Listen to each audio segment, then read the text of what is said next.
একেবাৰে চিম্পুল মুৰ্গী মাংস, একেবাৰে সাধাৰণভাৱে বনাম। বিশেষ একো যোগাৰ নাই, খালি বিলাহী, মান ধনিয়া, কেঁচা জলকীয়া আৰু আদা নহৰু আৰু আলু দুটা আলু লৈছোঁ, দুইফাল কৰি দিছোঁ, 4 টুকুৰা হৈছে। এইখিনিৰে এতিয়া একদম মানে জবৰদস্ত আইটেম এটা বনাম, চাই থাকক। আদা নহৰুখিনি এতিয়া মই খুন্দি ল'ম প্ৰথমতে।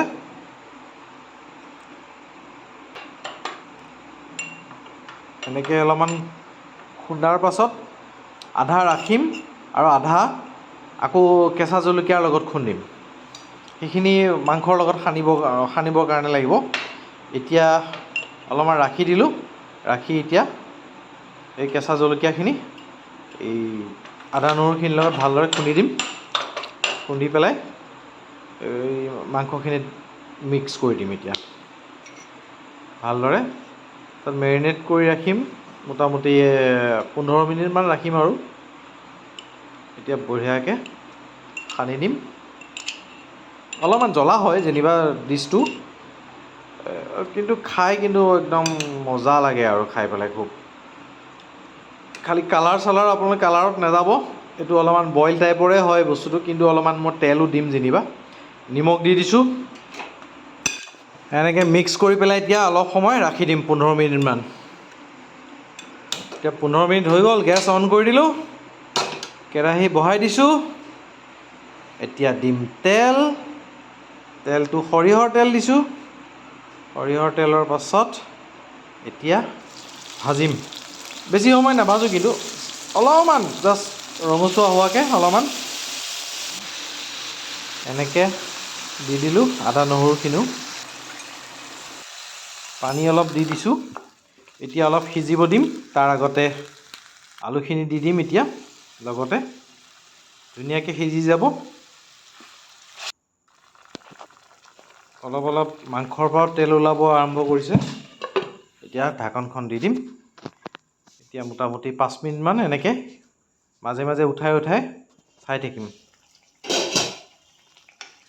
মাংস মোটামুটি সিজি গৈছে, আলুখিনি অলপমান সিজিব লগা আছে বাৰু।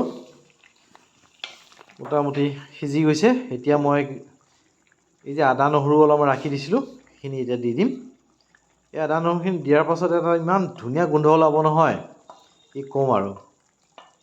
আপোনালোকে অলপমান আদাও চকলিয়াই সৰুকৈ দীঘলকৈ কাটিও দিব পাৰে, তেতিয়া আৰু ভাল লাগে। মই পিছে দিয়া নাই। এতিয়া দি দিলোঁ বিলাহীখিনি দিয়াৰ পাছত আকৌ অলপমান সিজিব দিম।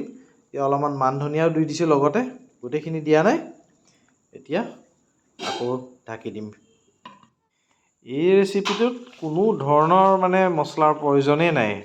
অলপমান নিমখ দি দিছোঁ, জিৰাও দিব নালাগে, ধনিয়াৰ গুড়িও দিব নালাগে, একোৱেই দিব নালাগে, এনেই সোৱাদ হৈ যাব মানে। এতিয়া ঢাকি দিছোঁ অলপমান। কি ধুনীয়া গোন্ধ এটা ওলাইছে নহয় আদা নহৰুৰ, কি ক'ম আৰু। এতিয়া বিলাহীখিনি অলপমান ভাঙি দিছোঁ, তেতিয়া সোনকালে সিজি যাব। আৰু বিলাহীৰ যোনখিনি বাকলিখিনিও মই আঁতৰাই দিছোঁ মাজে মাজে। ভাল লাগে আৰু তেতিয়া ধুনীয়াকৈ সিজি গ'লেও মানে মিক্স হৈ যাব গ্ৰেভিটোৰ লগত। এইখিনি বাকলি আঁতৰাই দিলোঁ, আপোনালোকে আঁতৰাই দিব।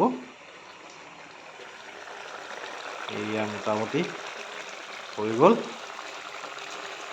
মাংসৰ ৰঙলৈ নাযাব, সোৱাদটোহে মেইন। সোৱাদটো মানে কি ক'ম আৰু আপোনাক। জোলখিনিও খুব সোৱাদ হয়। ইয়াতে বহুতে অলপমান জ্বলা বেছিকৈ দিয়ে, মই পিছে জ্বলা দিয়া নাই। জ্বলা আপোনালোকে দিব পাৰে, ভোট জলকীয়া দি পেলাইও বনায় বহুতে। ভোট জলকীয়া নিদিলেও আপোনালোকে অলপমান জালুকো দি দিব পাৰে। মই যেনিবা দিয়া নাই, যিহেতু মই অলপমান জ্বলা কমকৈ খাওঁ। আমাৰ জিৰা ধনিয়া নোহোৱা মুৰ্গী মাংস ৰেডি। বহুতে হেল্ডি খানা খাই ভাল পায়, গতিকে ইয়াতকৈ আৰু হেল্ডি খানা আৰু কি ক'ম আৰু।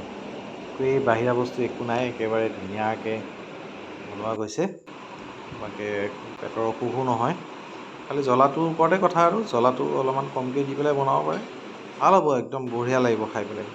ভিডিঅ'টো কেনে পালে জনাব, আৰু নতুনকৈ চেনেলত আহিছে যদি ছাবস্ক্ৰাইব কৰি বেল আইকনটো দবাই দিব। তেতিয়াহ'লে আহোঁ, আকৌ লগ পাম। ধন্যবাদ।